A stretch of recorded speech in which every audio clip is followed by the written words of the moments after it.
Are you excited for your first comedian of the night? Yeah! All the way from Pittsburgh. Make some noise for Big Hoss. Yeah!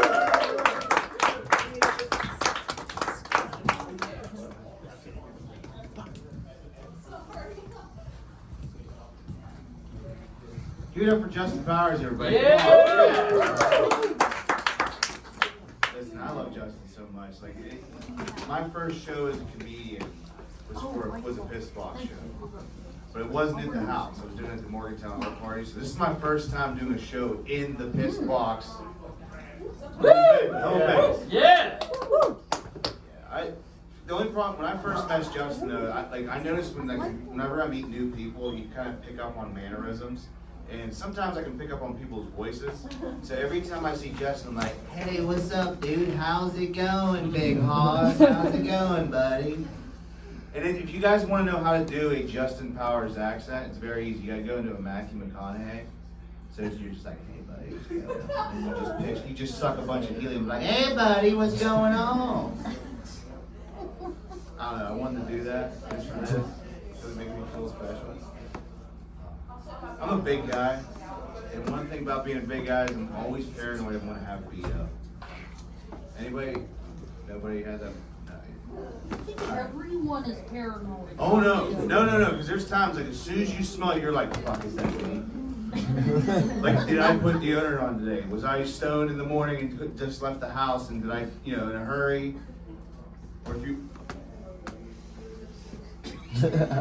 I'm just gonna stand over here because I keep bumping into that. I'm like, I don't need that on my conscience tonight. So my friends do call me Big Hoss, and if you are doubting it, there is a whole tattoo with it right here. Woo! Woo! Yeah. It's in 4D, so when you touch it, you can actually feel the fur. I planned it that way. And there's no badass story to why I'm called Big Hoss. I'm just a fat guy with a beard, with friends that drink, you know what I mean? I was 75 pounds away from being called Bubba. All I needed was the arm sleeve, 3 missing teeth. I would tell you what was wrong with a 97 Chevy just by looking at it. But during COVID, I was like 420 pounds. Yeah, for the exact reason you're thinking, just smoking blunts and ordering DoorDash from 2 different places, you know what I mean? Yeah. Dude, I used to I would order from like 2 different places at once. And like, I'd get like pizza from one place and like 3 blizzards from Dairy Queen. Because, it happens. And a Oreo cheesecake just fucking hits, you know what I'm saying?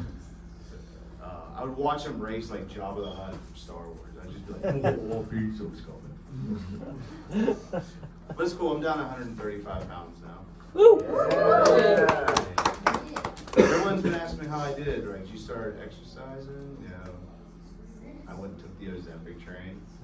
Nice. But I still smoke weed. It's kind of like a fat guy speedball, because you eat just the right amount of potato chips. You know what I mean? Like a Pac-Man pizza is like usually what happens after I order the pizza. It's just 2 slices and that's it. I'm done. Can't do it. I think it's weird that Ohio legalized weed and abortion on the same day.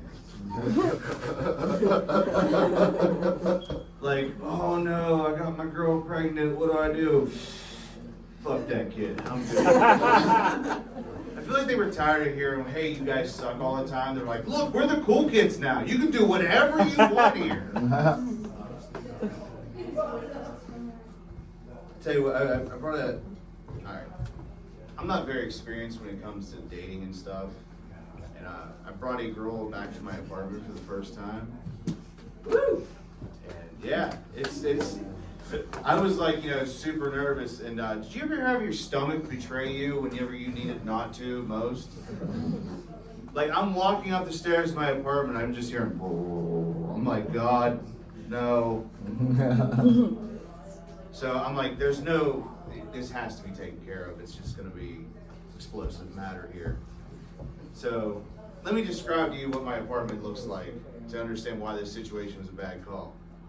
It is literally about maybe 2 times the size of this room with very thin walls and 1 bathroom. She heard every battle. It sounded like a Lord of the Rings. There was orc sounds. There was like cannons going off. It was horrible. I come out. She looked like the Scream mask. Just nothing happened. She went home. I don't blame her. I can't. Like, I think I'm blacklisted from Hinge. It's cool. I'll tell you, anyone ever here go to the mechanics with their dad growing up? Come on, I'm in West Virginia. I at least get one. Yeah. Okay. That was my favorite time going with my dad because I would learn so much because I was a very like sheltered kid. So when we go, I'd like make sure I memorize all the booby calendars on the wall. Because like, you know, there's no internet. You know, I have to take the old spank bank back, but I have ADHD, so I get confused with the tires. So like every time I see a new set of tires, I get, you know, it's very awkward going to the tire shop. Just, you know, excuse me. That sounded funny in my head. That's why you don't do dabs before a show. Has anyone in here ever had a hangover?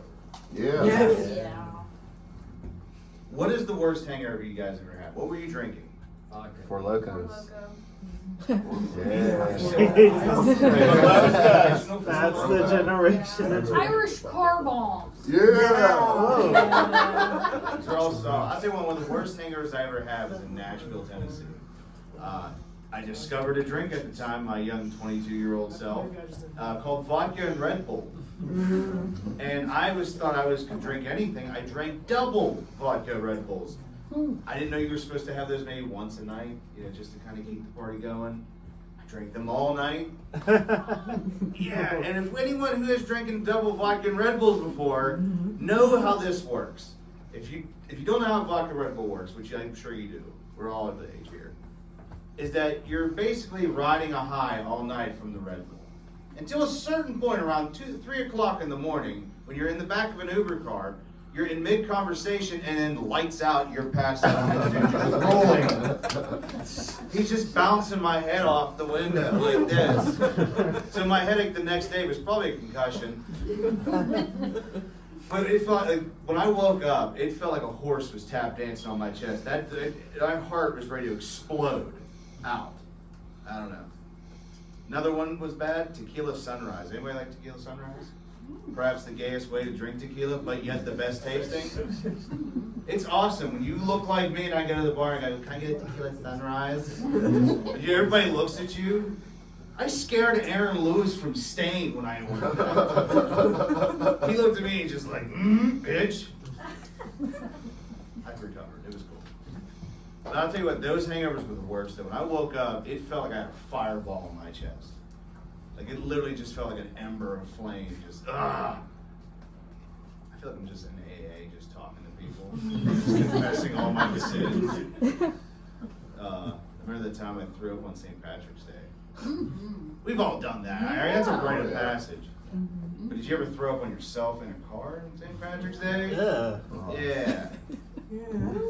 Yeah, Guinness and Jameson, back-to-back shots. Not a good thing. Not a good thing. I dated this girl. She was into bondage, and she asked me to tie her down. Now, look at me. I have cowboy boots on. I listen to nothing but country music. When you say tie me down, I know how to tie you down. I broke out the ratchet straps, just cranked it. She ain't going nowhere, you know. And I know ratchet straps are a good thing to tie someone down on, because if it can hold down a roof in a hurricane, I'm pretty sure it can handle a squirt. I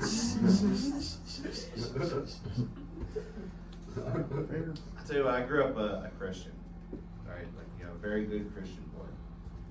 And I feel guilty every time. Like, I'm scared every time I listen to metal. Is that weird? Like, I get uneasy the whole time. Like, I'm looking over my shoulder and shit. And I'll tell you the reason why. It's because I'm scared of demons. Is that weird? Yes. See, yes, that's a valid choice. Okay, if you think, listen, let's say I'm wrong, all right? Let's say there's no demons, all right? But what if you're just chilling at home, listening to heavy metal music, and then the fucking cabinet door swings open, your house starts screaming, "Get out"? I'm not trying to have that shit happen to me. I'm just not risking it. I'm not risking it. I think that's a fair choice, because if I'm at home just chilling, and I shit myself, and I'm not sick, I'm going to be pissed.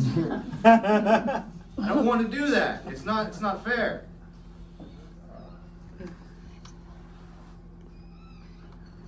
What you call a suburban cowboy, right? But you probably wondering what that means.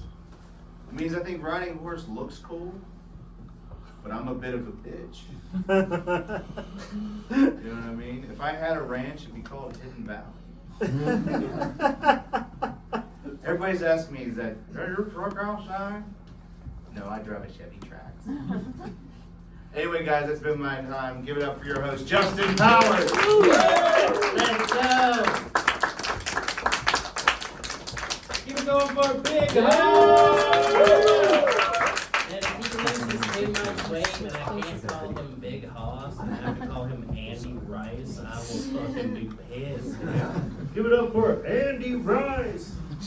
Andy Rice Cake Fries. Motherfucker. Love that man. Andy gaslit me all week because he sent me a message earlier this week that was like, "Hey man, I had a better opportunity come up, so I'm very sorry. Can't make it to your show this week. I really wanted to be there, right?" And I just read people's messages through the notification, so I can be a part of it without really interacting with you. I'm a bad friend, you understand? So I read it, and then a couple days later, I see a post from Andy that's like, "I'm so excited to be on the final shows of the Pissbox," and I was like, I'm fucking crazy, you understand? Like, I own a fucking life-size Kermit puppet. Like, I am not stable, okay? I bought this pearlescent pink Taylor Swift-ass cowboy hat for me in Nashville, right? It was a vibe I was seeking, okay? I was like, there's no way I made that shit up in my fucking head, dude. And then I went to look at the messages, and it was gone. And Andy, I just need you to just, wow, that better opportunity panned out, right? And I feel like he got on this show, and then like in a weird way he thought the better opportunity was this show. No, I got on this really good show. I got to bail on this shitty Pissbox show, and then halfway through the week was like, oh fuck, same show. Same show. Something's killing him.